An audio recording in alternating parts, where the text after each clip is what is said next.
Hello everyone, I hope you're doing well. It's time to have a look at a new Swedish vehicle that is coming into the game, and, well, it's a familiar face. On the dev server, we're having a look at the PBV501. This is a BMP one, which is already in a few tech trees. It's in the Chinese one, and of course the USSR one as well. The PBV 501 was a BMP used in Swedish service. The major difference between this one and the other BMPs is, well, it just doesn't have an ATGM launcher on it. So you are limited to using the 73mm 2A28 cannon. This basically means that it does cut your capabilities pretty aggressively, but it does mean that it also has a lower BR. The vehicle will be at rank 4 between the PVKV2 and also the IKV91, sticking it at 7.0, just slightly lower than the standard BMP. The 73mm is a low velocity stub gun that fires some pretty potent rounds, which still do a decent amount of damage, so I think generally this vehicle will be kind of fine. The vehicle has 90mm of armor on the lower glacis. The upper glacis is 5 and 12. The main thing about this upper glacis, though, as many people will have faced against it, will tell you this is such a trolley set of armor because of how angled it is. It just bounces so many shots that I feel like it never should. The armor on the turret is 23mm, so once again, nothing to really write home about. And on the side, 18mm and 19 on the turret too, with the booty only being 16 to be able to get through, with 13 on the turret itself.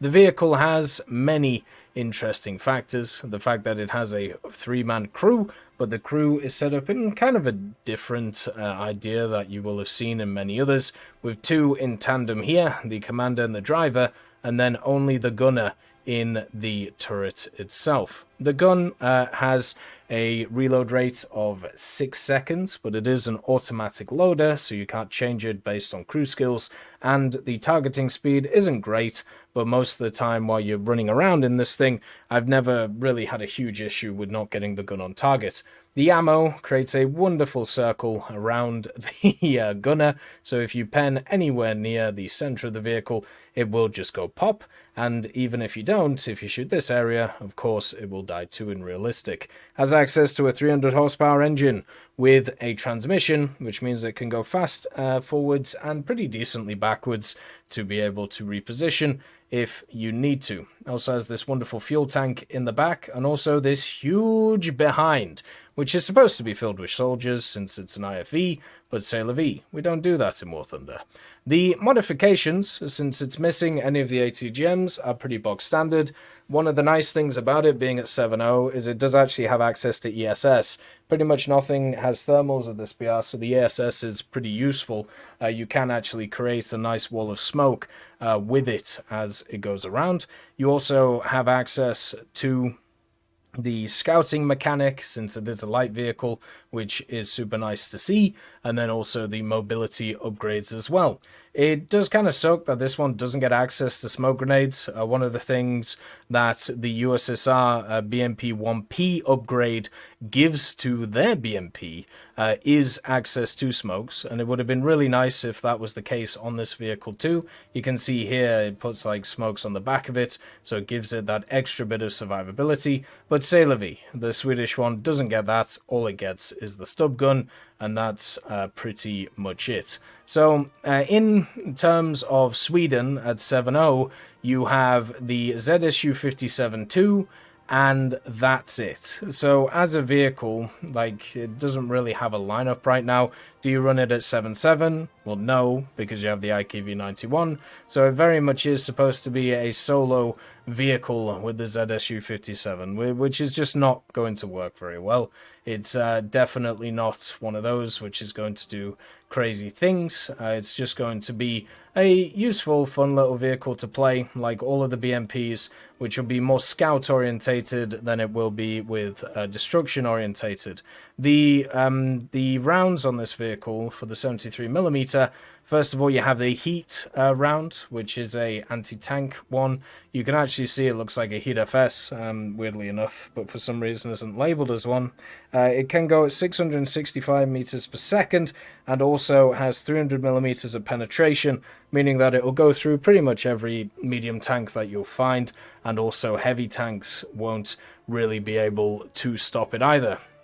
It does also have a HE explosive or high explosive fragmentation grenade on it as well if you want to use it, but it is really poor in pretty much every setup, so it's much better just to use the heat on the vehicle instead.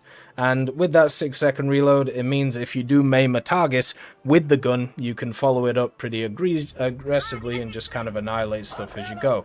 So for example, if you pop, a vehicle like that, it's obviously really nice, but if you don't and you just do, crippling damage to something, you're able to kind of follow up super quickly with another shell and try and take it out with that. Now, the vehicle has pretty decent mobility for a light tank. It also has a very distinct noise, so you can kind of hear it going pretty much everywhere around the battlefield. And the gun, even though it isn't stabilized, it isn't exactly awful to fire on the move. It's better than some vehicles that are around the place, and also the stop and stabilize kind of setup for the gun isn't too bad either. The gun depression is not great, but at least you have a vehicle that can scout, move to an area, and then move to a different one. You can use the ESS if you need to reverse, or if you need to cover some area for an ally to be able to move around. I think in general, like the vehicle itself does have definitely a use in the game. As somebody who's pretty much enjoyed all the BMPs that I've actually played, I think I'll probably enjoy this one too. My major issue with this one isn't that it's missing an ATGM or anything like that, because, it's nice to have something slightly different. It's the simple fact that it just doesn't have a lineup. So, if you bring it into a battle, you are fundamentally making a worse decision than if you're, playing a different vehicle or a different lineup, I should say, in War Thunder than this. You can see the commanders, Cupola does actually move on this thing, which is pretty cool. But in general, I hope that in the future a vehicle like this gets a proper lineup.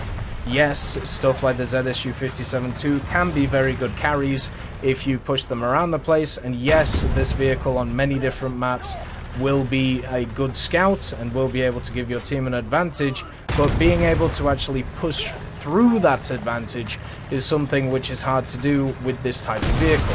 I would much prefer it if it had like a medium tank alongside it, or some kind of tank to back it up, but right now that's not the case. All you have is a tank destroyer masquerading as an AA, and not really a ton of options when it comes to the air stuff, apart from maybe the A21 RB, which sits around the place. It'll be a fun vehicle. Many people will hopefully enjoy it. It's not as copy-paste as some of the other ones that we're getting in the update this time, and it also gives something for Sweden to kind of enjoy. As always, I hope you have a wonderful day, and I'll see you next time. I'd just like to thank Brendan Quinn, Vilneus, Character Fuel, Juan the Panda, Carrion Crow, Gus Irenicus, Pyman, Merciless Reaper, Orange Tail, Teddy, Daniel Stanton, Moxie, B. Young, Bareen, Peter Grayling, Alan Hacker, Sem Alslan, Uncle Bean, and Derek R., and also Lafouche for supporting the channel.